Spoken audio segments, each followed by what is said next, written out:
Hola, ¿qué tal amigos y amigas? Lluvias de bendiciones para cada uno de ustedes.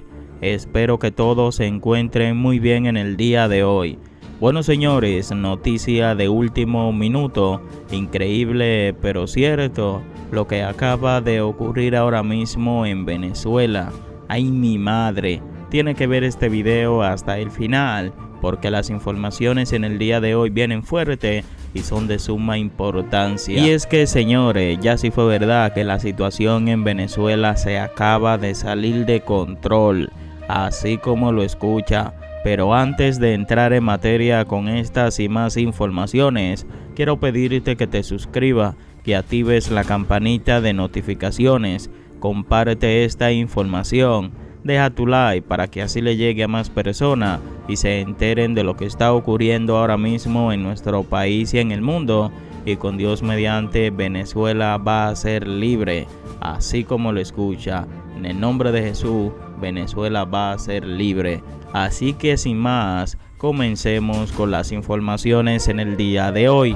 Mi gente, quiero que escuchen las fuertes declaraciones que dio Leopoldo López el día de ayer.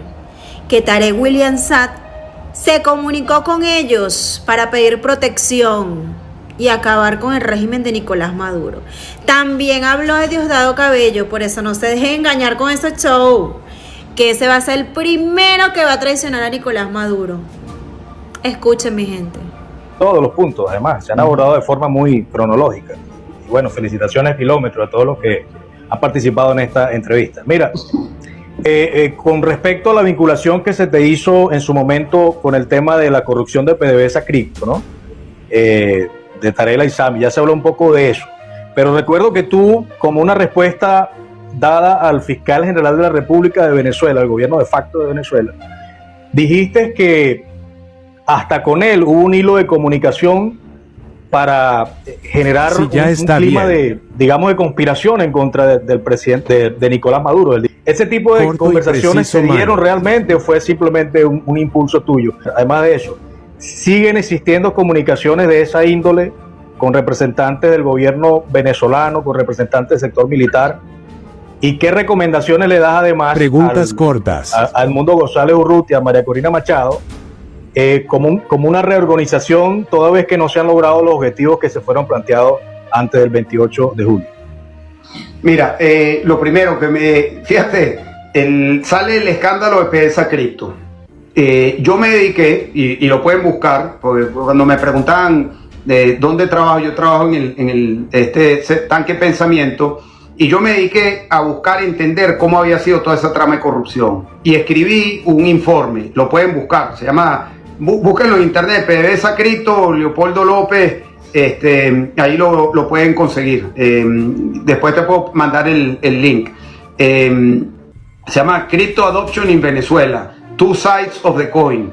Adopción de cripto en Venezuela, dos lados de la moneda. Y ahí hablo del lado oscuro, de cómo la dictadura ha utilizado cripto para la corrupción, y hablo del lado positivo, y pongo como ejemplo lo que dije anteriormente, que era el caso del apoyo a los médicos y las enfermeras. Justo cuando yo estaba presentando ese informe en la ciudad de Washington, sale Tarek William Saab a acusarme a mí de que yo era el que estaba detrás de todo ese caso. Una cosa absurda, hermano. O sea, imagínate tú, el tipo está diciendo que yo estando preso, yo era el que manejaba los barcos de PDVSA. O sea, una cosa absurda, eso nadie se lo cree. Como no se le puede creer nada ni a Maduro, ni a Tarek, ni a ninguno de esos tipos, porque todo lo que ellos hacen es decir mentiras. Allí está explicado, les recomiendo que lean el ensayo, está explicado cómo se utiliza cripto, que todavía se sigue haciendo, porque ahí con el caso de PDVSA Cripto lo que pasó fue sacaron a la mafia de Tarek El-Aissami y entró la mafia de Delcy Rodríguez, entró la mafia de Jorge Jiménez. El que está manejando esos embarcos ahorita es Jorge Jiménez, que era el que estaba encargado de la Federación Venezolana de Kilometraje, Fútbol, y es la mano derecha de Delcy Rodríguez, 2 horas esperando. y que es el que entrega los buques. Y la manera como funciona es para el petróleo no sancionado, porque el petróleo en Venezuela sale por dos vías: el petróleo que tiene licencia, que produce Chevron, Repsol y Eni, y el petróleo que no sale por esa vía, sale por una vía que llega hasta China. Y como no puede recibir el dinero o los pagos con licencia, lo reciben en cripto. Y ahí hay una corrupción tremenda. Ahí se perdieron 22.000 millones de dólares según los informes que se han hecho. Pero los invito a que lo saquen. Entonces, evidentemente, eso es otra de las tantas acusaciones que se me han hecho que no tiene nada de verdad. Que Tarek William Saab estuvo hablando con gente, no conmigo, pero yo sí sé que habló con otras personas en su momento, eso fue hace varios años, de buscar caminos de cómo abrirse de la dictadura de Nicolás Maduro. Estaba pidiendo protección, estaba pidiendo algunos tipos de protección y de resguardo. Eso se quedó allí, no llegó a más. La tercera pregunta que me hace, ¿hay que seguir hablando? Claro que hay que seguir hablando. Yeah. Y Bush se compromete a sacar a Fidel Castro, y Carlos Andrés Pérez y Felipe González hablan con el país, con el presidente del País Vasco, el país gallego, y Fidel visita el pueblo de su papá allá en Galicia y se abrió de una zona de distensión y vino un señor que se llama Rafael Díaz Balart. Esto hay que decirlo aquí, porque esto es historia. Yo estaba en esa operación en Miami, pues no quería que se fuera Fidel, y yo estaba en Bochinchao con el antifidelismo. ¿Y quién echó a perder la operación con Fidel Castro, que estaba casi de acuerdo ya? Díaz Balart, su cuñado.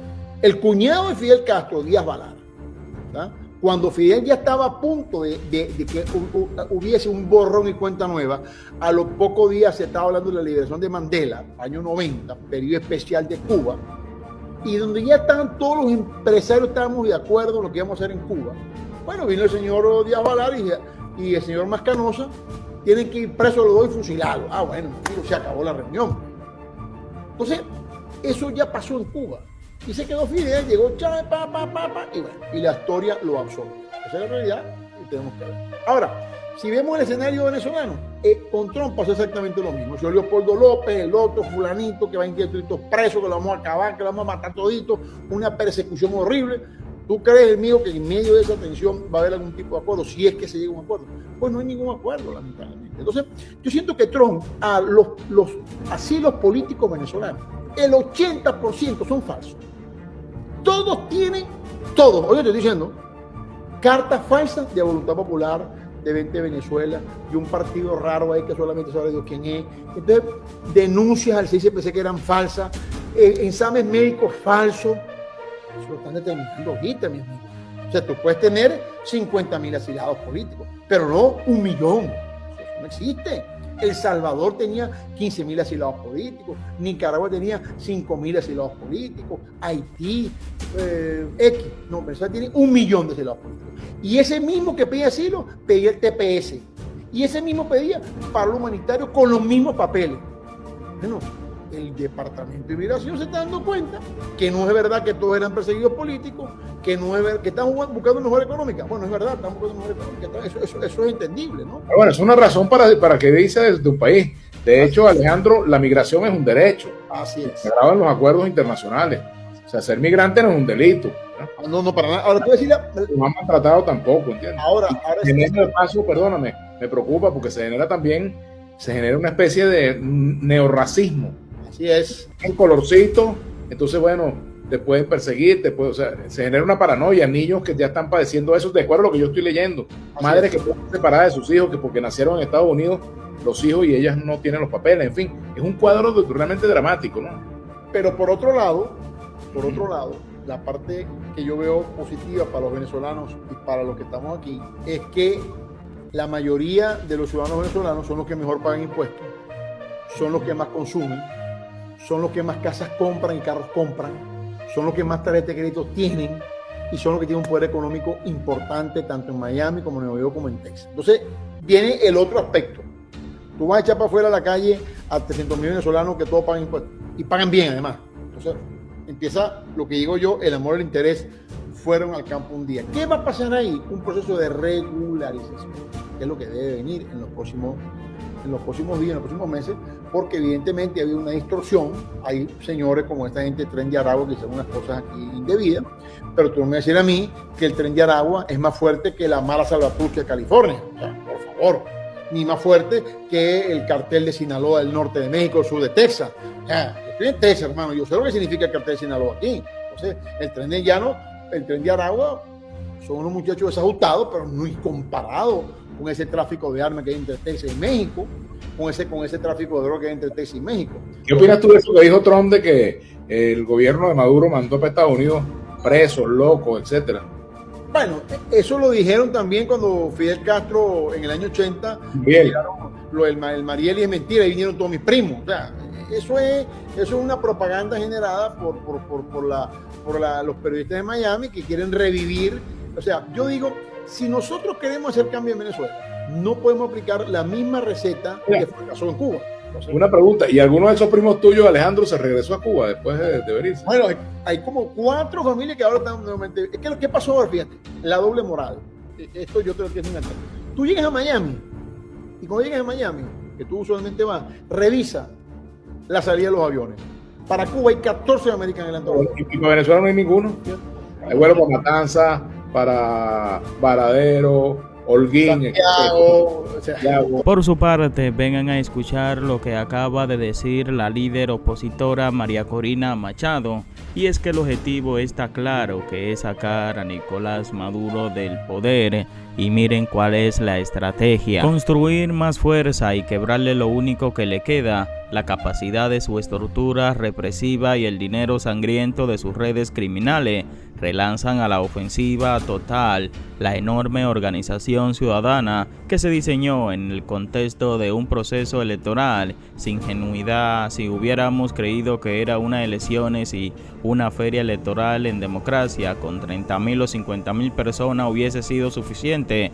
Por algo que preparamos y organizamos a más de 1 millón de venezolanos, la nueva fase ya no es una dinámica, ni siquiera como fachada electoral, sino cobrar y hacer valer el resultado por la vía de las fuerzas internas y externas. Esa es la estrategia en múltiples formas, entendiendo que uno de los planos es fundamental, es de la sociedad en su voluntad de lucha aquí. Por ello estos regímenes, entendiendo lo relevante de la dinámica comunicacional y digital, han entrado con esa ferocidad. Hay mucho por hacer y desde luego en la relación con los principales aliados del mundo, en particular la nueva administración de los Estados Unidos. Fuerza no es necesariamente violencia, fuerza no es necesariamente armas de fuego, fuerza es ejercer la presión de manera que se pueda doblegar, vencer al otro, entender cuáles son los elementos donde el régimen es vulnerable y donde esa fuerza realmente debe aplicarse. Sí creo que este es un momento en el cual es absolutamente legítimo, como lo dice además la Constitución, apelar al derecho que tenemos de sacarlo del poder, articulando fuerza de adentro y de afuera. Muchos venezolanos se dicen, fuimos a votar, defendimos el voto y se ejecutó un fraude. Ya Nicolás va para otras elecciones fraudulentas. ¿Cuánta más presión interna se necesita? ¿O es que eso ya no es suficiente? Bueno, el 28 de julio no fue un fraude. Ellos lo intentaron, pero realmente fue un robo descarado, porque nosotros demostramos la victoria y esa presión es importante. Ellos habían cometido fraude muchas veces antes, pero eso el 29 de julio, cuando el mundo entero vio las actas, esa fase de proceso fraudulento se cerró en Venezuela. Quedaron absolutamente desnudos ante el mundo. Eso lo ha llevado a una nueva dinámica de represión brutal. Tampoco es una elección. En esa trampa no va a caer la gente, que caigan cómplices, incluso algunas gente buena, perseguida, que le puedan quebrar, porque estos tipos, los del régimen, son crueles, no tienen ni un grado de escrúpulo. La gente sabe muy bien cuál es esta maniobra y van a seguir implacable con aquellos que pretendan sumarse a desconocer el mandato del 28 de julio, que tiene múltiples dimensiones. Hay una dimensión de orden de principios, la defensa de la soberanía popular, la defensa de la verdad, la defensa de la Constitución. Eso es un plan. Cualquier cosa que perjudique la reivindicación y el cobro de ese mandato es una traición a esos principios. En segundo lugar, hay elementos de orden político. Todos saben dentro y fuera de Venezuela que ese organismo llamado Consejo Nacional Electoral está absolutamente arrastrado y bajo el control de la tiranía. No hay duda, al día de hoy no hay una acta. Maduro fue proclamado con una servilleta. La desfachatez es tan grande que ni siquiera la página web se ha molestado el CNE en volver a levantarla. Es decir, ponen y quitan a quien le da la gana. participa y no participa como candidato a quienes ellos le dan la gana. Políticamente hablando, no hay argumento posible para justificar cualquier maniobra alrededor de esa trampa del régimen. Desde un punto de vista incluso pragmático y realista, ¿de verdad creen que quienes se presten a esa maniobra, que hay algún chance de que la gente lo acompañe, lo van a enterrar junto con la tiranía? Es decir, el país le va a pasar por encima.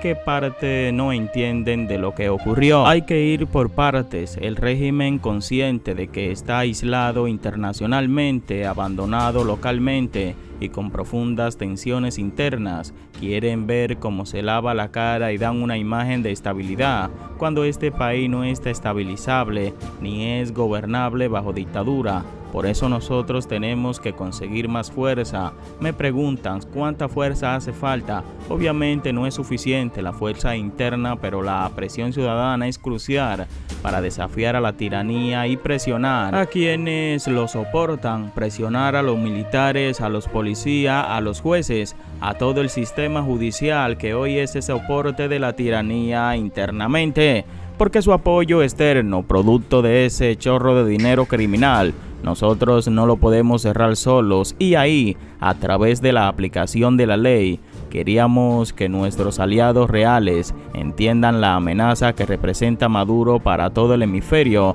y esas dos líneas estamos trabajando simultáneamente, externa e internamente. Me pregunto, ¿por qué no impuso usted como líder de la oposición a la población que quiso salir a las calles el 29 de julio a reclamar el triunfo electoral? ¿Qué pasó ese día 29 para frenar la protesta? El 28 y el 29 todos nuestros equipos estaban abocados en lograr la demostración de la presentación de ese fraude. En eso estuvimos hasta altas horas de la noche del lunes 29, cuando el mundo entero tuvo la evidencia de la verdad ocurrida en Venezuela. Absolutamente no se frenó, al contrario, se convocó al país a encontrarnos el martes 30, que fue exactamente lo que hicimos en las calles, y ahí estuvimos. ¿Qué acciones concretas hacer ante esas alianzas poderosas de Nicolás Maduro y regímenes con presencia en Venezuela como Corea del Norte, Rusia, Irán e incluso Cuba, y que convierte a la población venezolana en rehenes de la camarilla en el poder? Ese es un punto clave. Hay mucho debate y especulaciones de lo que puede estar pasando en términos de la política exterior desde los Estados Unidos, Europa e incluso otros países de la región. Los hechos son los hechos, y al final se pone en evidencia cómo han ocurrido con este régimen y su vínculo con aquellos regímenes enemigos declarados de la democracia liberales en el occidente.